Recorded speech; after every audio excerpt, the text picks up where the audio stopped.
ఆ సదరు ఎస్ఐతో కూడా నేను మాట్లాడాను. ప్రస్తుతానికి ఇన్వెస్టిగేషన్ నడుస్తుంది అని చెప్పుకొచ్చారు. ఆ ఎస్ఐకి సంబంధించిన డీటెయిల్స్ కూడా ఆయన మాట్లాడిన మాటలు కూడా మీకు చూపించే ప్రయత్నం చేస్తాను. అలాగే ఒక్కసారి మనం ట్రాన్సాక్షన్స్ చూస్తే కనుక ఇండియాలో జరిగిన ట్రాన్సాక్షన్స్ అని చెప్పొచ్చు. ఇవన్నీ మనం చూస్తే డెబిట్ అయిన అమౌంట్, ట్రాన్సాక్షన్ డీటెయిల్స్, ఏ రోజు డెబిట్ అయింది, ఏ అకౌంట్ పేమెంట్ చేశారు, దానికి సంబంధించిన డీటెయిల్స్ని మనం చూస్తున్నాం. రైట్ సైడ్ బాక్స్లో చూస్తే ₹1,00,000, లక్ష 4 లక్షల రూపాయలకు సంబంధించిన ట్రాన్సాక్షన్స్ని మనం చూస్తున్నాం. మే 29, 2024, మళ్ళీ మే 30, ఈ 2 రోజుల్లో 4 లక్షలకు సంబంధించిన ట్రాన్సాక్షన్స్ ఇవి. ఇలా కోకొల్లలుగా చెప్పలేనని ట్రాన్సాక్షన్స్కి సంబంధించిన ప్రూఫ్స్ ప్రస్తుతానికి ఆ బాధితుల దగ్గర నుంచి వస్తున్నాయి. లక్షల కొద్ది డబ్బులను మేము ఇచ్చాము అంటూ చెప్పుకొస్తున్నారు. దీనికి సంబంధించి డీటెయిల్గా మాట్లాడుకునే ప్రయత్నం చేద్దాం. మొదటగా మనతో పాటు నర్సింగ్ ఉన్నారు, లండన్ నుంచి నర్సింగ్ ఉన్నారు. ఆయన కూడా ఒక బాధితుడు. ఒకసారి ఆ నర్సింగ్తో మాట్లాడి ఒకసారి ఎలా జరిగింది, వీళ్ళు ఎలా మభ్యపెట్టారు, ఏం చేశారు, ఆ వివరాలన్నీ కూడా తెలుసుకునే ప్రయత్నం చేద్దాం. ఎస్ నర్సింగ్ గారు, వెల్కమ్ టు ఆర్టీవీ అండి. Thank you so much for accepting the issue, for resolving this issue. Right, Naveen గారు మీకు కూడా వెల్కమ్ అండి. Welcome to RTV. థ్యాంక్స్ అండి. మీరు ముందుకొచ్చి ఇలాంటి విషయాలని అందరికీ తెలిసేలా చేస్తే ఇంకొకరు మోసపోవడానికి అవకాశం ఉండకుండా ఉంటుంది. ఇప్పటికీ వచ్చిన ఇన్ఫర్మేషన్ ఏంటంటే బాధితులు చాలామంది ఏం చెప్తున్నారంటే, నిన్న మొన్న కూడా మేము జాబ్స్ ఇస్తాము అంటూ లండన్లో ఉన్న వాట్సాప్ గ్రూపుల్లో ఇంకా ఫార్వర్డ్ మెసేజ్లు వస్తున్నాయి అంటూ కూడా వింటున్నాం. సో మొత్తం మీద నర్సింగ్ గారు మొదటి నుంచి స్టార్ట్ చేద్దాం. అసలు మీరు ఈ నందు ఫ్యామిలీని మీరు ఎక్కడ కన్సల్ట్ అయ్యారు, ఎలా అప్రోచ్ అయ్యారు, వాళ్ళు మిమ్మల్ని అప్రోచ్ అయ్యారా, అసలు ఓపెనింగ్స్ గురించి మీకు ఎలా తెలిసింది అసలు?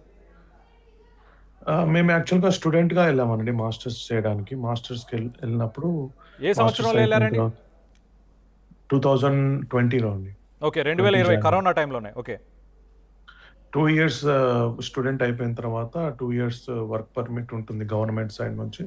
ఆ వర్క్ పర్మిట్ కూడా అయిపోయిన తర్వాత ఫర్దర్గా కంటిన్యూ చేయాలని చెప్పేసి, ఫర్దర్గా ఏదైనా జాబ్ తీసుకోవాలి, నాకు ఫుల్ టైం జాబ్ ఉందని చెప్పేసి మా వైఫ్ కోసం అని జాబ్ సర్చ్లో, వీళ్ళది కన్సల్టెన్సీ ఉంది, జాబ్ ఆపర్చునిటీస్ చూపిస్తున్నారు, అలానే స్పాన్సర్షిప్ కూడా ఇప్పిస్తారు అని చెప్పేసి అడ్వర్టైజ్మెంట్స్ ఉన్నాయి వాళ్ళ వాట్సాప్ గ్రూప్స్లో, ఇప్పటికీ సర్క్యులేట్ అవుతున్నాయి వాళ్ళవి. సో అలాంటి ఒక వాట్సాప్ గ్రూప్లో నుంచి కాంటాక్ట్ అయ్యాము. అండ్ అప్పటికి వీళ్ళు నందూస్ వరల్డ్ వాళ్ళ హస్బెండ్ అని తెలిసి, వీళ్ళు రిలయబుల్ సోర్సెసే కన్ఫర్మ్డ్ అని చెప్పేసి వాళ్ళని రీచ్ అవ్వడం జరిగింది. రీచ్ అయ్యాక మేము కన్ఫర్మ్ చేసుకున్నాం, మీరు నందూస్ యూట్యూబ్లో చేస్తారు కదా, వారే కదా అని కన్ఫర్మ్ చేసుకున్న తర్వాత, వాళ్ళ వాయిస్ విన్న తర్వాత, అన్ని కన్ఫర్మేషన్ చేసుకున్న తర్వాత, వాళ్ళు సర్టెన్ జాబ్స్ అనేవి మనకు చూపించారు. చెఫ్ అసిస్టెంట్ అని, హెల్త్ కేర్ అసిస్టెంట్ అని, మార్కెటింగ్ కన్సల్టెంట్ అని, డిజిటల్ మార్కెటింగ్ కన్సల్టెంట్ అని మల్టిపుల్ ఆపర్చునిటీస్ చూసినప్పుడు, మాకు చెఫ్ అసిస్టెంట్ అనేది మాకు సూటబుల్ అని చెప్పేసి, మేము ఫర్దర్గా ఫ్యూచర్లో ఏదైనా రెస్టారెంట్ ఎస్టాబ్లిష్ చేసుకున్నా మాకు యూస్ఫుల్ అవుతుంది ఎక్స్పీరియన్స్ అని చెప్పి మేము అది చూస్ చేసుకున్నాం. అప్పుడు చెప్పిన విషయం ఏంటంటే, ఒక రెస్టారెంట్ అనే చెప్పారు కానీ వీళ్ళదే రెస్టారెంట్, వీళ్ళదే నందూస్ కిచెన్ అనేది మాకు ఇన్ఫర్మేషన్ ఇవ్వలేదు ఆ టైంకి. స్పాన్సర్ వీసాలు ఇప్పిస్తాము కానీ ఎవరి నుంచి ఇప్పిస్తున్నాము, ఏ కంపెనీ నుంచి ఇప్పిస్తున్నాము ఏం చెప్పలేదు. వాళ్ళ సొంత రెస్టారెంట్, వాళ్ళు ఫ్లోట్ చేసిన కంపెనీస్ అని చెప్పి ఎక్కడ మీకు ఇన్ఫర్మేషన్, వాళ్ళు ఆ ఇన్ఫర్మేషన్ ప్రొవైడ్ చేయలేదు. స్టార్టింగ్ లో ప్రొవైడ్ చేయలేదు. డెస్టినీ రిక్రూట్మెంట్ అనేది మల్టిపుల్ కంపెనీస్ తోటి హ్యాండిల్ చేస్తామని చెప్పారు. సో మేము ఎప్పుడైతే చెఫ్ అసిస్టెంట్ గా చూస్ చేసుకున్నామో, మేము సమ్ ఇనిషియల్ అమౌంట్స్ అనే ట్రాన్సాక్షన్స్ చూసినట్టు ఇనిషియల్ అమౌంట్స్ కొన్ని పే చేసాం. పే చేసిన తర్వాత ఒక 1 week 2 weeks తర్వాత ఈ స్పాన్సర్షిప్ లైసెన్స్ అనేది డిలే అవుతుందండి. వాళ్ళే ప్రపోజల్ పెట్టారు, డెస్టినీ రిక్రూట్మెంట్లో మార్కెటింగ్ కన్సల్టెంట్ అని ఒక వేకెన్సీ ఉంది, దానికి మేము కాస్ట్ ఇస్తాము, మీరు అనుకున్నట్టే రెస్టారెంట్లో మీరు వర్క్ చేసుకోవచ్చు అని చెప్పారు వాళ్ళు. చెప్పినప్పుడు అలా ఎలా వర్కౌట్ అవుతుందండి, అది వేరే రెస్టారెంట్, ఇదేమో ఒక కన్సల్టెన్సీ ఫర్మ్ కదా, ఇది మ్యాచ్ అవ్వదు కదా అంటే, ఈ 2 కంపెనీస్ మావే అండి, మేమే ఎస్టాబ్లిష్ చేస్తున్నాము, నందూస్ కిచెన్ అని మేము ఓపెన్ చేస్తున్నాం అని చెప్పారు. అప్పుడు రివీల్ చేశారు.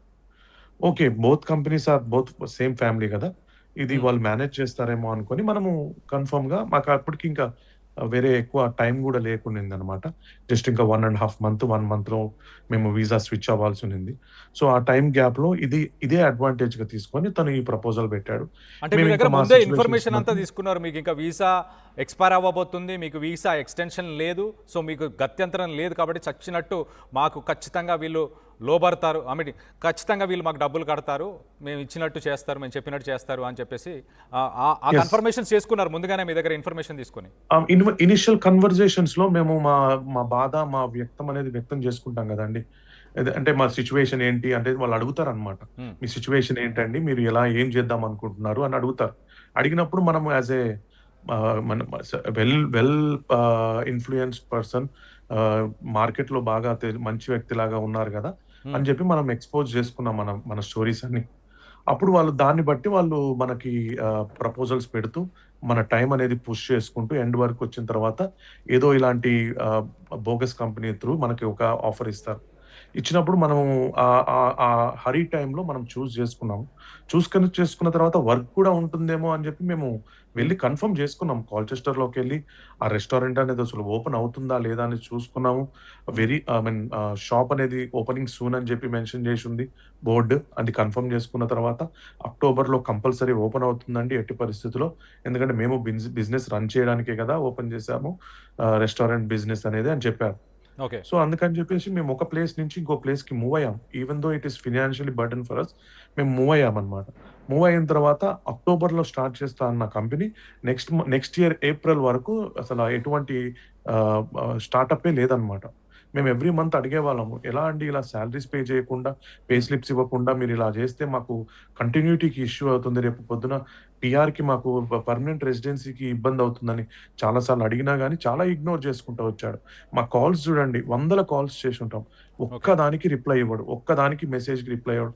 100కో, 200 మెసేజ్‌లకో, 200 కాల్స్‌కో ఒక అన్ అన్ రా రాండమ్‌గా ఒక అసల క్లియర్ లేని మెసేజ్ ఒకటి పెడతాడు.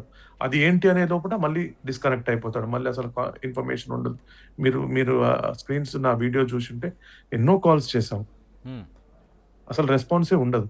రైట్. అలా రైట్. మేము ఏప్రిల్‌లో స్టార్ట్ చేసిన నర్సింగ్ గారు మీరు తర్వాత ఒక్కసారి లైన్‌లో అలానే ఒక్కసారి నవీన్ గారితో మాట్లాడే ప్రయత్నం చేద్దాం. నవీన్ మరొక బాధితులు ఉన్నారు. నవీన్ గారు మీరు చెప్పండి అసలు మీకు ఎలా వీళ్ళతోని పరిచయం జరిగింది? ఏం జరిగింది అసలు? ఎంత నష్టపోయారు డబ్బులు? దాని గురించి కూడా ఒకసారి నవీన్ గారు మీరు మాట్లాడండి ఒకసారి. నవీన్ గారు మీ మీ ఆడియో మ్యూట్లో ఉంది. ఒకసారి మ్యూట్ తీసి మాట్లాడే ప్రయత్నం చేయండి నవీన్ గారు. మీరు నాకు డిస్‌ప్లే కావట్లేదండి. రాదు మీకు రాదండి. బట్ మీరు చెప్పండి మాకు వినిపిస్తుంది. ఆడియోని మీరు విని ఆడియోతో ఓకే. పాటు కోఆర్డినేట్ చేయండి కొద్దిగా. ఓకే అండి. ఓకే. హ్మ్. నేను ఫస్ట్ 2023లో నేను యూకే రావాలని ట్రై చేస్తున్నప్పుడండి మాకు ఇక్కడ మా కజిన్స్ ఉన్నారు. మా కజిన్స్ ఇక్కడ రావటానికి హెల్ప్ చేస్తూ ట్రై చేస్తున్నారండి. ట్రై చేస్తున్న టైంలో ఇప్పుడు మా కజిన్ వాళ్ళు ఉంటున్న హౌస్‌లో ఒక మన తెలుగు ఫ్యామిలీ ఒకరున్నారండి. ఆ తెలుగు ఫ్యామిలీ త్రూ మధు గారు గుండా వచ్చారు. నెక్స్ట్ ఇంకోటేంటంటే ఆల్రెడీ ఈ మధు గారి గురించి ఆల్రెడీ మా కజిన్‌కి వేరే వాళ్ళు గూడా చెప్పారు. అండ్ వాళ్ళ నంబర్ గూడా అప్పటికి పంపించారు. హ్మ్. పంపించిన తర్వాత మధు గారు అప్పటికి వాళ్ళు ఆల్రెడీ ఎవ్రీ డే వాళ్ళు డిజిటల్ పోస్టింగ్ చేస్తుంటారండి. మా దగ్గర ఓపెనింగ్స్ ఉన్నాయి అండ్ త్రూ వాట్సాప్ అండ్ ఆహ్, త్రూ ఫేస్‌బుక్ ఈటిల గుండా ఓపెనింగ్స్ ఉన్నాయని చెప్పేసి వాళ్ళు చేస్తుంటారు. అయితే మా కజిన్ ఎవరైతే ఉన్నారో మా మధు గారిని కాంటాక్ట్ అయ్యారు. కాంటాక్ట్ అయినప్పుడు యెస్ అండి ఓపెనింగ్స్ ఉన్నాయి. నో ప్రాబ్లమ్ అని చెప్పేసి అన్నారు. మా కజిన్ నా నంబర్ మధు గారికి ఇచ్చారు. మధు గారు నాకు కాల్ చేశారు. WhatsApp hello. గ్రూపుల్లో వీళ్ళు పబ్లిసిటీ చేస్తుంటారా? అంటే మా దగ్గర జాబ్స్ ఉన్నాయి, ఓపెనింగ్స్ ఉన్నాయి, స్పాన్సర్‌షిప్ వీసాలు హ్మ్. ఇస్తాము, దానికి ఇంత ఖర్చు అవుతుందని. యాక్చువల్‌గా వాస్తవానికి అవునండి. మాట్లాడుకుంటే స్పాన్సర్‌షిప్ వీసాలకి డబ్బులు అడగడం అనేది ఫ్రాడా? అండ్ అది ఇల్లీగలా? యూకేలో గాని ఎక్కడ గాని? యెస్. యెస్ అండి. యెస్. ఫ్రాడేనండి. హ్మ్. ఫ్రాడే. బట్ ఏంటంటే ఇప్పుడు మనకి అక్కడేంటంటే డైరెక్ట్‌గా ఇక్కడ స్పాన్సర్‌షిప్ ఇచ్చే ఛానెల్స్ మనకు లేవండి. మధ్య ఈళ్ళేంటంటే ప్లాట్‌ఫార్మ్ నుండి వాళ్ళు వర్క్ చేస్తుంటారండి మధ్య. హ్మ్. ఓకే. అలాగా మేము కాంటాక్ట్ అయ్యామండి. కాంటాక్ట్ అయిన తర్వాత నా దగ్గర నుంచి మేము అనుకున్నామండి 5 ఇయర్స్ వీసా ఇస్తామన్నారు. 5 ఇయర్స్ వీసాకి గాను 18,000 పౌండ్స్ అడిగాడండి. హ్మ్. అంటే సుమారు ఒక 25,00,000 రూపాయల ఇండియన్ కరెన్సీలో? సుమారుగా అదొచ్చేలకి 20 ఆహ్, 22 ఇప్పుడున్న రేట్ ప్రకారం అయితే సార్ 22 lakhs ఉండిద్దండి. 22 lakhs డబ్బులు అడిగారు మిమ్మల్ని. అవునండి, అవునండి. ఓకే. అయితే మొత్తం పౌండ్స్ లోనే కావాలని అన్నారు. మొత్తం పౌండ్స్ లోనే కావాలన్నారండి. ఓకే. అంటే మీరు ఒక్కసారి అయితే నేను పేమెంట్ మొత్తం ఒకసారే తీసుకున్నారా నవీన్ గారు? లేదు లేదు, అదే చెప్తున్నానండి. మొత్తం పౌండ్స్ లో కావాలన్నారండి. నేను పౌండ్స్ లో మొత్తం అంటే నేను అరేంజ్ చేయలేను, నా దగ్గర ఐఎన్ఆర్ఏ ఉంది, ఐఎన్ఆర్ అరేంజ్ చేస్తాను అన్నారండి. ఓకే అని చెప్పేసి half of amount INR pay చేయండి, హాఫ్ ఆఫ్ అమౌంట్ పౌండ్స్ ఇవ్వండి అన్నాడు. ఆ పౌండ్స్ లో కూడా నాకు క్యాషే కావాలి అన్నాడు. ఓకే. ఆ 9,000 పౌండ్స్ ని. నో అక్కడ 9,000 పౌండ్స్ క్యాష్ విత్డ్రా చేయాలంటే కుదరదండి అంటే మా కజిన్ చెప్పారు. నాకు కుదరదండి, మనకి మోర్ దెన్ 2,000 3,000 ట్రాన్సాక్షన్ జరిగితే ఆటోమేటిక్ గా మనకి మన బ్యాంక్ సీజ్ అవుతాయి.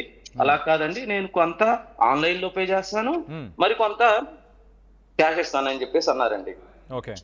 అయితే ఫస్ట్ నేను అక్టోబర్ లో స్టార్ట్ చేసాను, సారీ ఆగస్ట్ లో స్టార్ట్ చేసామండి. ఆగస్ట్ లో ఫస్ట్ 4 lakhs మన మధుకర్ గారు వాళ్ళ రిలేటివ్స్ అని చెప్పేసి ఖమ్మం బ్రాంచ్ అతను అకౌంట్ నెంబర్ ఇచ్చాడండి. ఓకే. మా రిలేటివ్స్ దేని అన్నారు. అంటే ఇండియాలోనే మీరు 4 లక్షలు ఇచ్చారు? ఇండియాలో. ఓకే, చెప్పండి.